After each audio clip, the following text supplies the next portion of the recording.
Hi, everybody. Thought I'd try something new with the blog this week, and that's just to verbally tell the story and do the blog post rather than type it all out. It's a little bit new format. I've had the idea of a podcast for a while, and why not play with it? So hopefully this is going to help get across some of the emotion and the wordplay and the language and the inflection that can be challenging to get across in the written form, but that people all have their own styles of speech and diction and inflection, so we'll play around with that a little bit. And this is actually one of my favorite stories, and this is recording this is serving two purposes because at the moment, with the border closed, not actually able to travel to some of the places I had planned this spring and summer and fall. So I'm vicariously reliving July adventures through my laptop, which is awesome. But it has really helped me to reconnect with some of the places that I've been and to feel the energy and see the emotion and the power and the support in different landscapes. So the photo I've got right now is of me making some funny faces standing in the mighty Colorado River just upstream of Moab, Utah on Highway 128. And it's actually fairly close to one of my favorite campsites in the world. You can see on the rock in the left there's the dry bag that holds my camera, a whole bunch of other things. I'm actually wearing clothes in the picture, but my shorts are underwater. And this was an awesome trip. My friend and I had actually planned to go to southwestern Colorado and hike a bunch of 14ers over the 4th of July weekend. And there was a fire in the area, so we made the abrupt decision, I want to say it was Thursday evening, that, hey, why don't we go out to Utah? There's no fires there. I'm sure we could find stuff to do. So it ended up being one of those magical synchronistic trips where things lined up and a lot of magic happened. We drove out. I think we left in the evening. I don't even remember properly right now, but I know we drove out and drove in, and we got my campsite just upriver from where this photo's taken. Super awesome campsite right along the river. And we did a little bit of hiking. I think we drove out into Arches National Park the next night and watched the sunset from there. I had a parks pass at the time, so that was great for being able to go to different places and see different things. And after that, we decided to drive into town and ended up the next day going to hike. We picked up some beer and stuff, and then the next day we went into Canyonlands and did a hike in Canyonlands and came back into town to fill up the water bottles and get some ice and I don't think some food. But anyway, we ended up going to the used bookstore, and it was great because my friend was walking. She was looking for something to buy, and I just wasn't really looking for anything, so I just started looking at the little poster board at the back of Beyond Bookstore there, and then talking to the person working at the counter. Got to talking a little bit, and then she mentioned that there were some sites that she doesn't really tell people about, and a lot of archaeological things that are in national parks but are not widely known. If you go up and ask a ranger, they have a little book or some photos or can give you a little information on them, but they're not as widely known as, go walk to Delicate Arch or go drive to Half Dome. But it tends to be, oh, okay, yeah, if you asked about that, well, here's a little blurb about it, and if you drive to this milepost and then take this turn and walk down this trail, then you'll find it. Please don't touch it. Please don't disturb it. Please don't wreck it. Please don't tell a lot of people about it. So anyways, at the bookstore, and this woman said, hey, yeah, I tell this place to one person a year, and you're the one person I'm telling this year. So she printed me off some directions, and my friend bought a book, and we walked out and had our plan for the next day.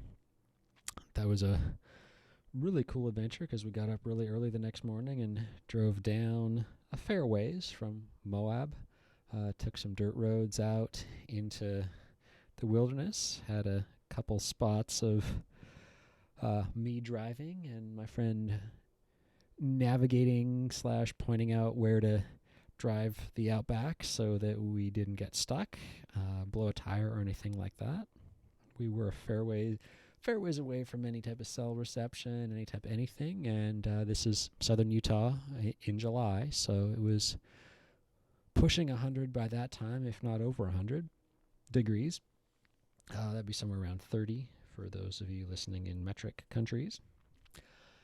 And got out of the car, went for a walk, and came to an incredible human history settlement.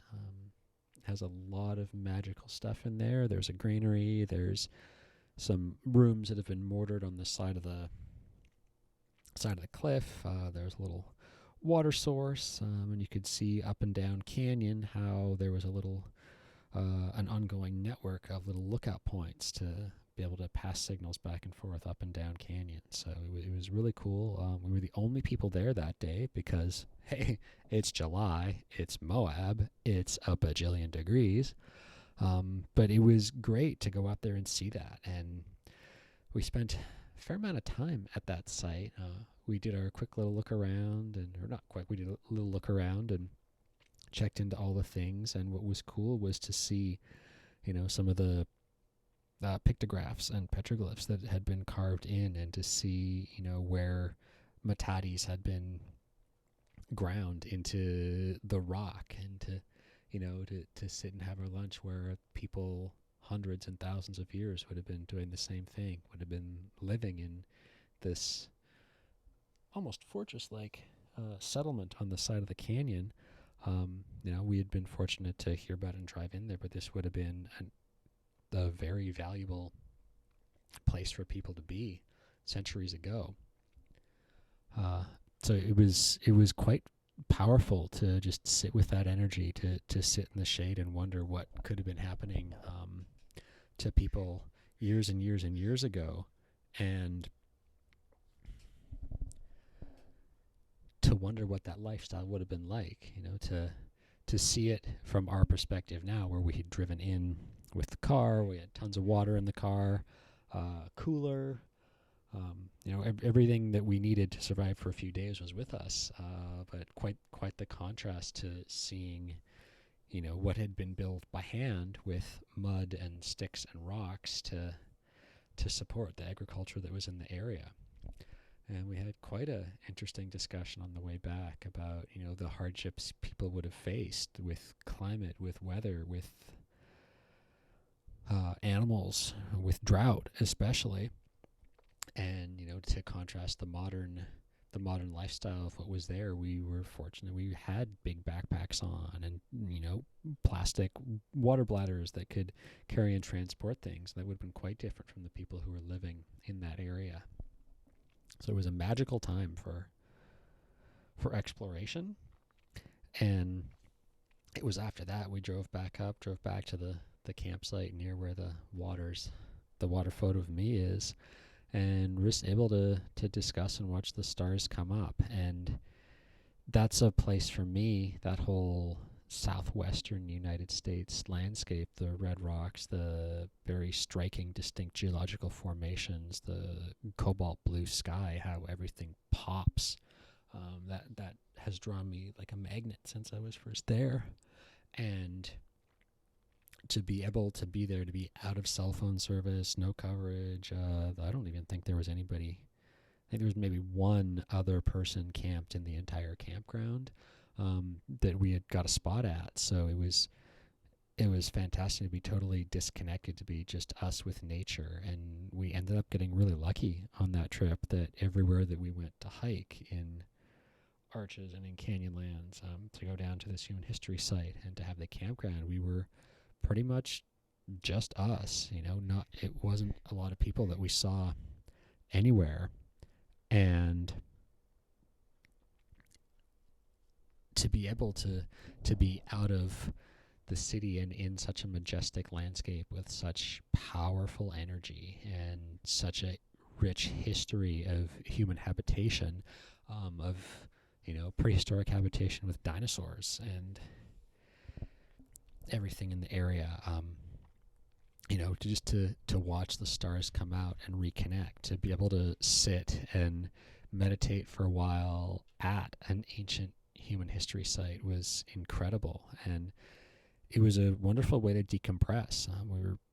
I for sure was grounded. I can't speak for my friend, but to spend that much time sitting on the bare rock, it was hot, so I did go in the water a whole bunch of times.